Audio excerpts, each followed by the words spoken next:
Hi, this is Adrian Smith and you're logged on to guitar.com.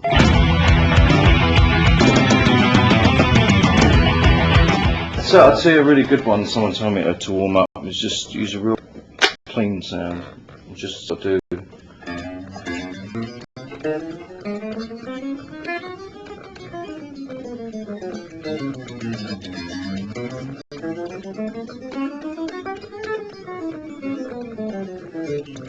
That sort of thing with a metronome. I mean, typically we don't usually warm up before a show much, but if I do that sort of thing. It's what it is, yeah, something like that. And you can do this sort of thing, which sounds really horrible.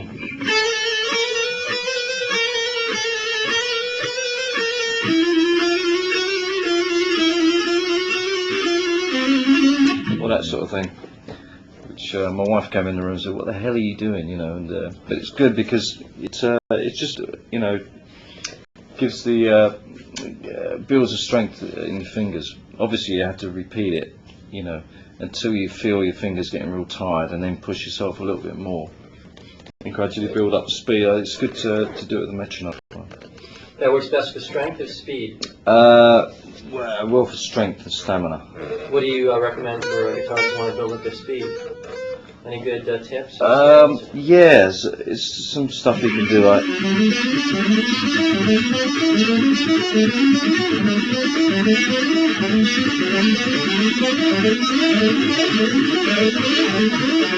you know, and if you get it and you put it in the right place, you know, it can sound quite good.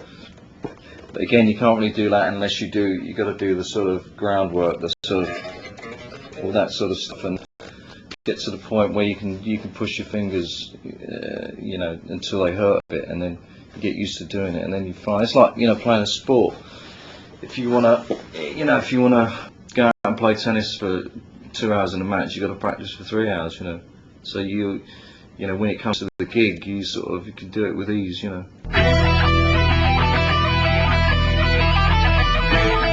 Well, I suppose I go from sort of melodic point of view, because I spent a lot of my early sort of career as a singer, guitar player. I sort of play around the vocals a lot. I think I did that unconsciously, you know. So I'm usually coming from more sort of melodic sort of point of view, you know. Dave is very fluid player. He's got very strong, naturally strong hands. He uses the neck pickup. He doesn't use single chords, but he uses two humbuckers. Oh, well, I don't know if I should give away secrets, but so he does a lot of hammer-ons. He's very, you know, fluent and stuff. And I think Yannick probably plays in a similar way, but he's a bit more. He experiments a bit more when he's playing, and he's not afraid to sort of walk the fine line, you know.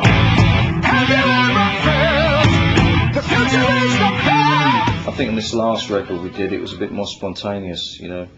The producer encouraged us not to work things out and just try to go for things. So, you know, for example, The Wicker Man.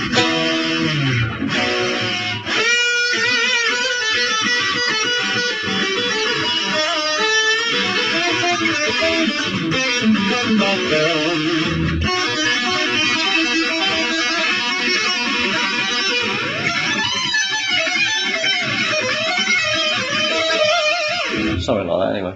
So there's bits of everything in there, really. You got sort of a blues lick, you got a sort of a more classical thing, and then a sort of a fast bit at the end, you know.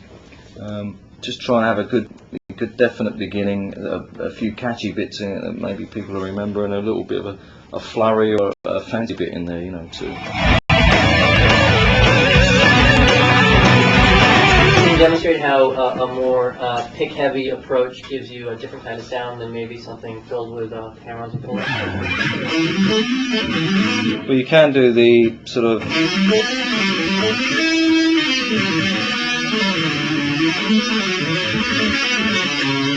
is quite interesting as well, but I think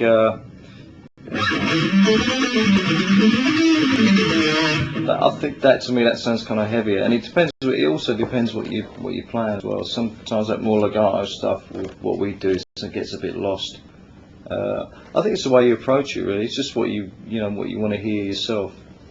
I think as well, because Dave does a lot of that kind of style. You know, you got to try and find your own niche in the sort of spectrum of the sound, you know, and make sure you don't.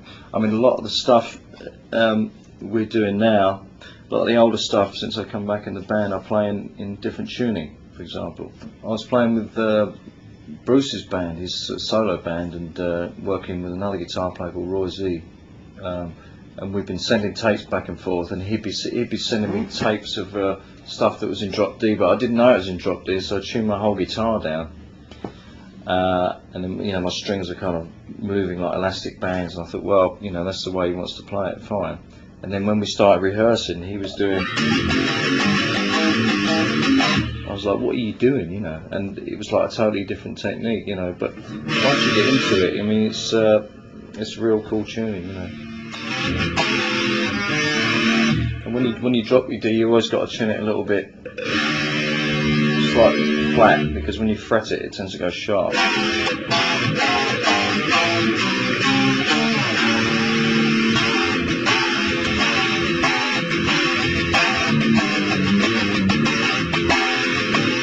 That's Rothschild. It's an old Maiden song, whereas before we used to play it. Now I'm playing it more. Oh, sorry.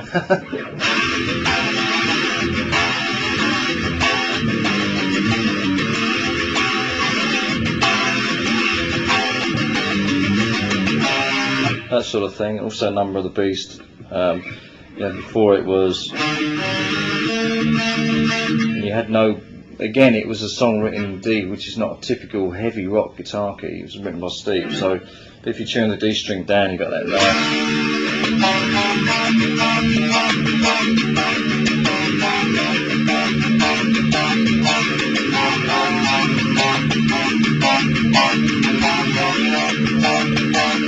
So you got the nice heavy droning D string there. I think you've got to be a little bit careful with it, because, you know, I use it in the framework of the band, but I don't, I mean, Yannick and I tried tuning down together, but then we were it started to change the sound too much, because you've got to, you know, Iron Maiden is a classic sound, it's been around for a long time, you can't really change it too much. But I find that using it in small doses really adds a little bit more fatness to the bottom end of the sound, you know. Did you do something this time around to keep your sound maybe a little more progressive or in touch with the times? Because certainly the sound that you had is classic, but it's a sound of sort of a different guitar era. No, we didn't. We just sound the way we sound. I mean, I did do a few songs on the new album in that tuning, but it's not like an overpoweringly obvious thing. It's there, and if you take it away, you'd notice it, but it's not like we're all tuned down and then you're going to sound like, you know, Korn or something like that, and that wouldn't be right. You know, it's great what they do, but we've got to stick to what we do. All I'm doing is trying to add a different dimension, and we've got 3 guitar players. There's no use us playing in the same register all the time, you know. Well, again, it's a lot of stamina. It's we do a lot of that galloping like the Trooper, typically.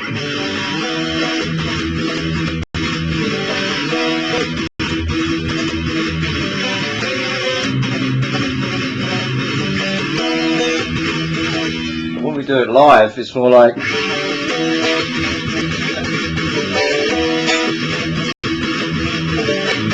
know, it's an adrenaline thing, and you start going, and if I try to play that for 5 minutes, I'd probably die, you know. But when you're on stage and you're playing in front of people, it gives you that energy, you know.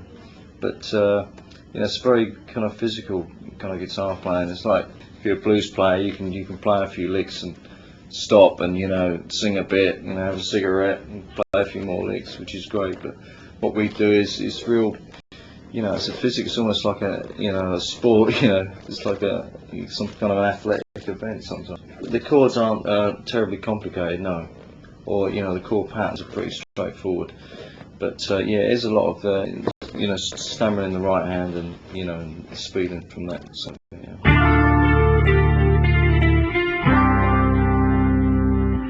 This thing I do a lot. I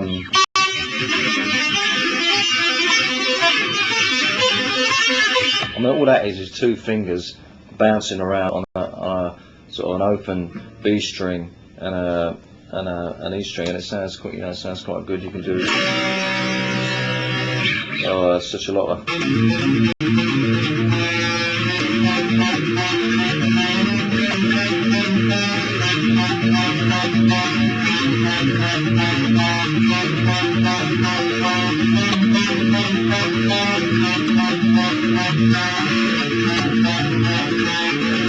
That's very simple, but it sounds effective, and it's almost like a repeating thing, On the high string, you put, I guess you play a. How's that? That's an E, that one. Then you just hammer on that one, and you got that one, but you keep that fretted.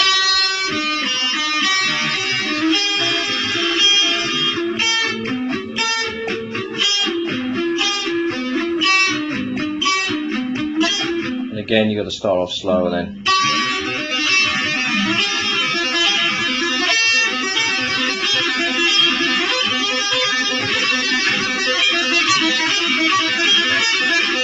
And so on and so on, Can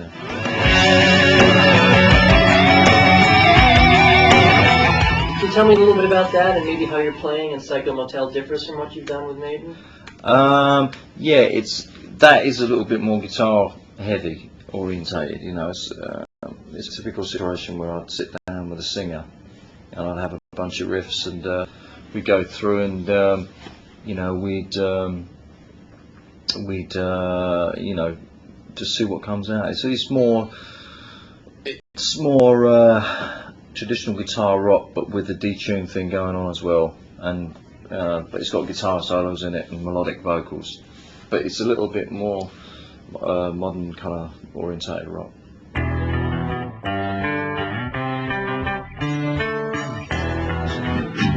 A song called Last Chain, that's the first one. That's used as a typical drop D tuning riff.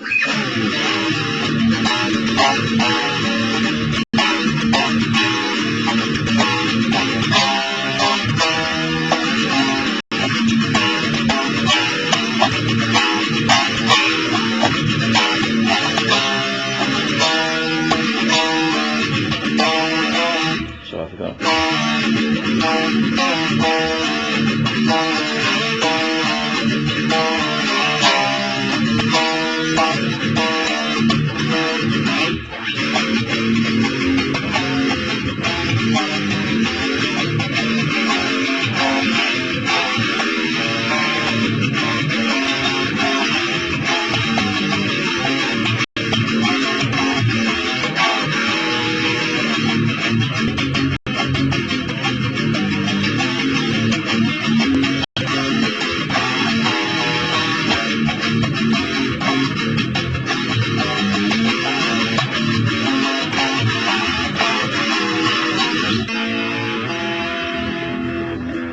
This is it's a pretty standard. I mean, there's loads of these kind of riffs, Wicker Man riffs. It's just, but every now and again you sort of tap into something that just a tiny bit different, This was one of those kind of typical E riffs.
Well, again, that's one of those ones that was written in D, and now I do it in the drop D. And that really is, and it's not so much a riff, that song, as it's just a gallop, you know.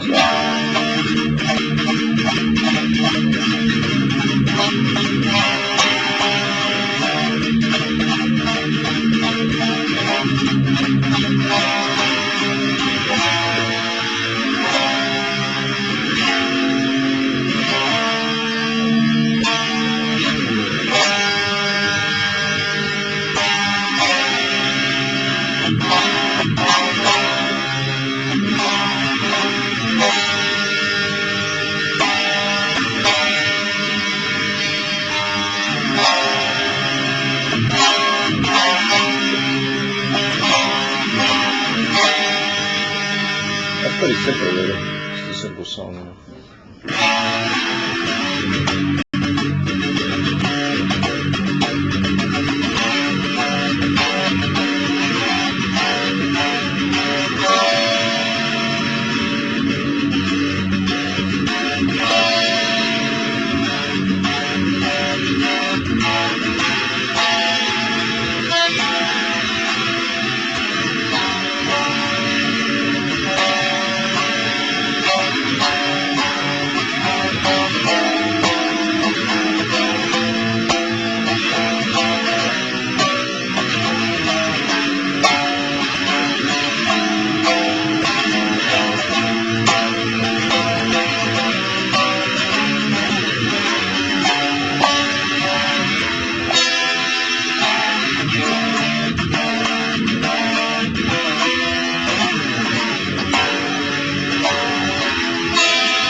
Have you changed the style of that riff a little bit over the years? Yeah, well,